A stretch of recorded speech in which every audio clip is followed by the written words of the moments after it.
మొక్కలు జీవకోటికి ప్రాణాధారమని కోనసీమ జిల్లా కపిలేశ్వరపురం సర్పంచ్ శాఖ శ్రీనివాస్ అన్నారు. ముఖ్యమంత్రి చంద్రబాబు, డిప్యూటీ సీఎం కొణిదెల పవన్ కళ్యాణ్ పిలుపు మేరకు కపిలేశ్వరపురంలో వన మహోత్సవం కార్యక్రమం చేపట్టిన సర్పంచ్, పంచాయతీ కార్యదర్శి Sivachakravarthi, digital assistant Dasu, field assistant Nagu, సచివాలయం సిబ్బందితో కలిసి గ్రామంలోని మొక్కలు నాటి వారి చేత ప్రతిజ్ఞ చేయించారు. మొక్కలు నాటడంతో వాటిని పరిరక్షించాలని ప్రజలకు ఆయన పిలుపునిచ్చారు.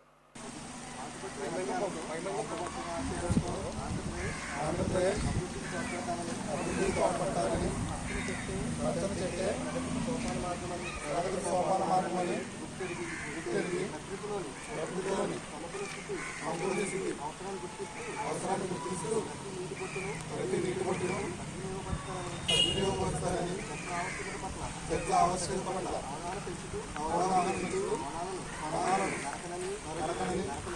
నరకనివ్వాలని విలువలో మొక్కలు నాటాలని ఊరూరా వాడ ఇంకా బయట అన్ని చోట్ల మొక్కలు నాటడంతో పాటు వాటి సంరక్షణ బాధ్యతలను కూడా సేకరించి ఆంధ్రప్రదేశ్ మరియు మన కపిలేశ్వరపురాన్ని